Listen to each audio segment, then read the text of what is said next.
I'm going to quote Errol Spence here.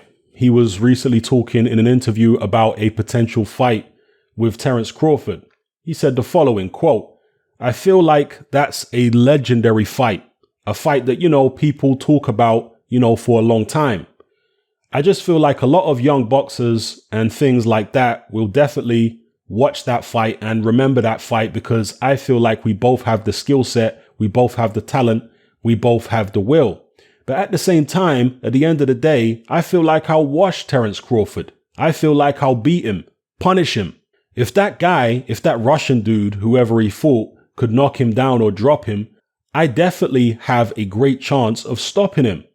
And I think that he's been hurt by Gamboa too, so I definitely have a great chance of stopping him. But I respect his skill set.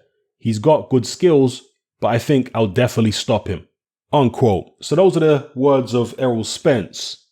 Well, it sounds hot, Errol. You saying that so-and-so dropped him, so-and-so hurt him, so you'd stop him. Sounds great. But why don't you get in the ring with him?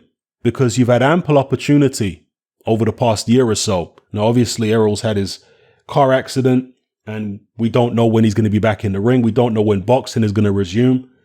But I hope that he is one of those fighters, once boxing resumes again, who decides to put all the politics aside and just go for the biggest fights possible. And the biggest fight in the welterweight division right now is Errol Spence versus Terence Crawford. Now, some might say from a commercial point of view, Errol Spence versus Manny Pacquiao might be bigger. I don't know. But Errol Spence versus Terence Crawford is still big commercially. And from a credibility perspective, I would say that's the top fight in the division. So hopefully Errol Spence will not just talk the talk, but walk the walk. If the guy's got vulnerabilities, cool. Get in the ring and exploit them. Don't just sit on the sidelines and talk about how he's got vulnerabilities and I would do this and I would do that if I fought him. No. We don't want to hear that. We want to see you actually sign the contract and get in the ring. No more other side of the street. None of that nonsense. Get in the ring and fight the guy. That's what we want to see. Because at the end of the day, talk is cheap. And all fighters have got weaknesses. Yes, Terence Crawford has been wobbled in fights.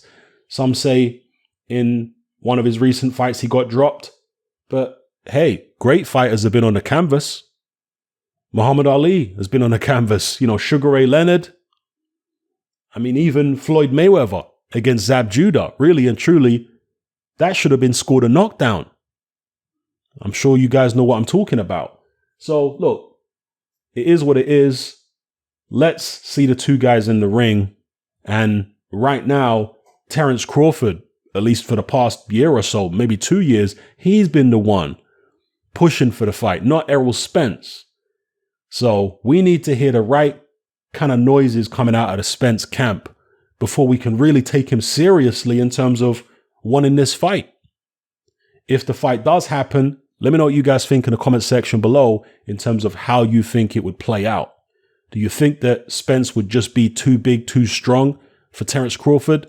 Or do you think Terence Crawford would get to him? Do you think Spence is going to be the same after his near fatal car accident? We don't know where his body is at. On top of that, is Errol Spence living a life outside the ring? Because when you combine the fact that he has had this car accident, that he has a history of seemingly drinking a lot, blowing up in weight in between fights, combine all those things together with inactivity, can we really expect Errol Spence to be at his best moving forward? Will he ever be the same fighter again? Maybe he will. Maybe he's one of those special people who can seemingly overcome all the odds. Maybe he's a Tyson Fury type guy. But most fighters who go through those kind of issues, they're never quite the same again. We'll see what kind of guy Errol Spence actually is. Let me know what you guys think in the comment section below. It's happening. I'm out. Join me on Patreon. I upload a minimum of 2 podcasts every single week, covering a wide variety of controversial topics, as well as live stream Q&A sessions. Take a look on screen right now at some of the podcasts I've produced so far. For just $3 a month, the equivalent of about £2 a month, you get access to all my new podcasts and my entire back catalogue of past podcasts, including my popular Confessions of a Nightclub Bouncer series. You can listen on your computer or on your smartphone or tablet by downloading the Patreon app from the Google Play Store or the App Store for free. The Patreon app also allows you to download each podcast in MP3.